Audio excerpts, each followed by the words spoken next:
హరీష్ రాణా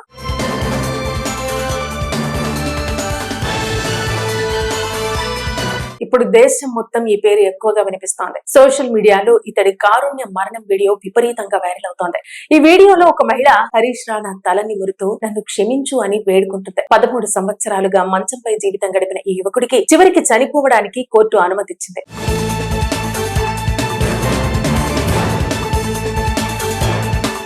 ఈ నిర్ణయం దేశవ్యాప్తంగా పెద్ద చర్చకు దారితీసింది. ప్రస్తుతం ఈ వీడియో చూసిన వారంతా కంటతడి పెట్టకమానారు. అసలు ఎవరు ఈ హరీష్ రాణా, అతడికి ఏమైంది, ఎందుకు కోర్టు ఇలా అనుమతి ఇచ్చింది అనే పూర్తి వివరాలు ఈ వీడియోలో చూద్దాం. ఉత్తరప్రదేశ్ లోని ఘజియాబాద్ కు చెందిన హరీష్ రాణా ఒక సాధారణ యువకుడు.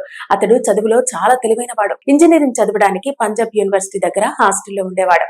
అతడి జీవితంలో అన్ని బాగానే సాగుతున్న సమయంలో ఒక ప్రమాదం అతడి జీవితాన్ని పూర్తిగా మార్చేసింది.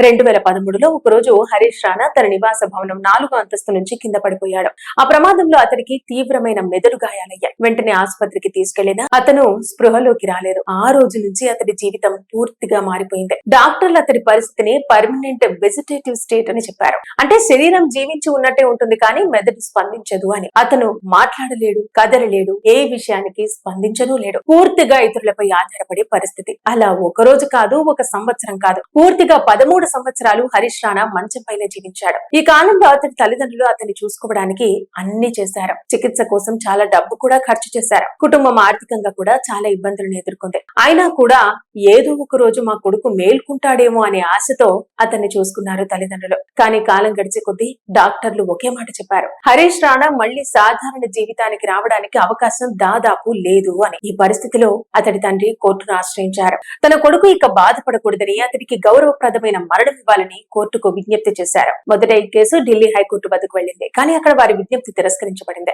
ఆ తర్వాత కుటుంబం చివరికి సుప్రీంకోర్టును ఆశ్రయించింది. ఈ కేసును విచారించిన న్యాయమూర్తులు జేపీ పరిద్వాలా, కేవీ విశ్వనాథన్ వైద్య నిపుణుల బృందాలు హరీష్ రాణా పరిస్థితిని పూర్తిగా పరిశీలించాయి. చివరికి కోర్టు ఒక చారిత్రాత్మక నిర్ణయం తీసుకుంది. హరీష్ రాణా జీవితం యంత్రాల సహాయంతో మాత్రమే కొనసాగుతోంది. అతనికి కోలుకునే అవకాశం లేదు కాబట్టి అతనికి గౌరవప్రదమైన మరణం ఇవ్వవచ్చని కోర్టు అనుమతిచ్చింది. ఈ ప్రక్రియను పాసివ్ యూథనేషియా అంటారు. అంటే జీవితం కొనసాగించడానికి ఉపయోగిస్తున్న చికిత్స లేదా సపోర్ట్ ను నిలిపివేయడం అన్నమాట. ఇది చట్టపరంగా కొన్ని ప్రత్యేక పరిస్థితుల్లో మాత్రమే అనుమతించబడుతుంది. ఇక హరీష్ రాణా కేసు భారతదేశంలో చాలా ముఖ్యమైన కేసుగా మారింది. ఎందుకంటే ఇది దేశంలో కోర్టు అనుమతితో అమలు చేసిన మొదటి పెద్ద పాసివ్ యూథనేషియా కేసుగా గుర్తించబడింది.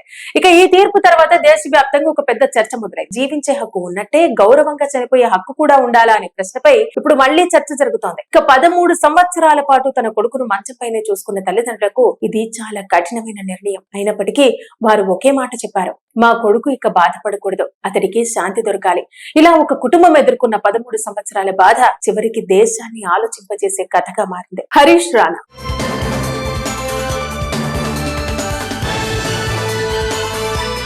ఇప్పుడు దేశం మొత్తం ఈ పేరు ఎక్కువగా వినిపిస్తోంది. సోషల్ మీడియాలో ఇతడి కారుణ్య మరణం వీడియో విపరీతంగా వైరల్ అవుతోంది.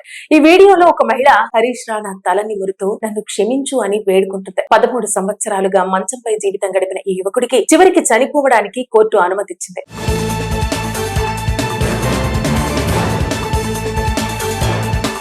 ఈ నిర్ణయం దేశవ్యాప్తంగా పెద్ద చర్చకు దారితీసింది.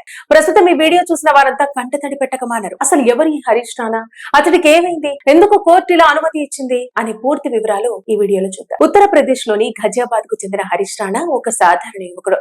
అతడు చదువులో చాలా తెలివైన వాడు. ఇంజనీరింగ్ చదవడానికి పంజాబ్ యూనివర్సిటీ దగ్గర హాస్టల్లో ఉండేవాడు. అతడి జీవితంలో అన్ని బాగానే సాగుతున్న సమయంలో ఒక ప్రమాదం అతడి జీవితాన్ని పూర్తిగా మార్చేసింది. 2013లో ఒకరోజు హరీష్ రాణా తన నివాస భవనం 4వ అంతస్తు నుంచి కింద పడిపోయాడు. ఆ ప్రమాదంలో అతడికి తీవ్రమైన మెదడు గాయాలయ్యాయి. వెంటనే ఆసుపత్రికి తీసుకెళ్లినా అతను స్పృహలోకి రాలేదు. ఆ రోజు నుంచి అతడి జీవితం పూర్తిగా మారిపోయింది. డాక్టర్లు అతడి పరిస్థితిని పర్మనెంట్ వెజిటేటివ్ స్టేట్ అని చెప్పారు. అంటే శరీరం జీవించి ఉన్నట్టే ఉంటుంది కానీ మెదడు స్పందించదు అని. అతను మాట్లాడలేడు, కదలలేడు, ఏ విషయానికి స్పందించను లేడు. పూర్తిగా ఇతరులపై ఆధారపడే పరిస్థితి. అలా ఒక రోజు కాదు, ఒక సంవత్సరం కాదు, పూర్తిగా 13 సంవత్సరాలు హరీష్ రాణా మంచం పైన జీవించాడు. ఈ కాలంలో అతని తల్లిదండ్రులు అతన్ని చూసుకోవడానికి అన్ని చేశారు. చికిత్స కోసం చాలా డబ్బు కూడా ఖర్చు చేశారు. కుటుంబం ఆర్థికంగా కూడా చాలా ఇబ్బందులను ఎదుర్కొంది. అయినా కూడా ఏదో ఒక రోజు మా కొడుకు మేల్కుంటాడేమో అనే ఆశతో అతన్ని చూసుకున్నారు తల్లిదండ్రులు. కానీ కాలం గడిచే కొద్దీ డాక్టర్లు ఒకే మాట చెప్పారు, హరీష్ రాణా మళ్లీ సాధారణ జీవితానికి రావడానికి అవకాశం దాదాపు లేదు అని. ఈ పరిస్థితిలో అతడి తండ్రి కోర్టును ఆశ్రయించారు. తన కొడుకు ఇక బాధపడకూడదని, అతడికి గౌరవప్రదమైన మరణం ఇవ్వాలని కోర్టుకు విజ్ఞప్తి చేశారు. మొదట ఈ కేసు ఢిల్లీ హైకోర్టు వద్దకు వెళ్లింది. కానీ అక్కడ వారి విజ్ఞప్తి తిరస్కరించబడింది.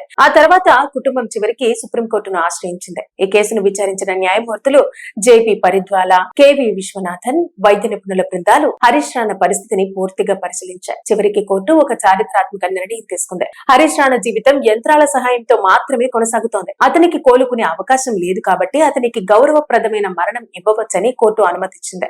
ఈ ప్రక్రియను పాసివ్ యూథనేషియా అంటారు. అంటే జీవితం కొనసాగించడానికి ఉపయోగిస్తున్న చికిత్స లేదా సపోర్ట్ ను నిలిపివేయడం అన్నమాట. ఇది చట్టపరంగా కొన్ని ప్రత్యేక పరిస్థితుల్లో మాత్రమే అనుమతించబడుతుంది. ఇక హరీష్ రాణా కేసు భారతదేశంలో చాలా ముఖ్యమైన కేసుగా మారింది. ఎందుకంటే ఇది దేశంలో కోర్టు అనుమతితో అమలు చేసిన మొదటి పెద్ద పాసివ్ యూథనేషియా కేసుగా గుర్తించబడింది.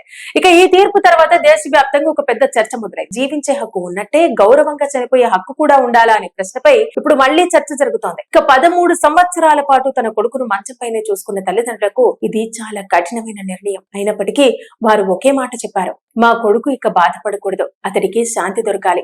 ఇలా ఒక కుటుంబం ఎదుర్కొన్న 13 సంవత్సరాల బాధ చివరికి దేశాన్ని ఆలోచింపజేసే కథగా మారింది.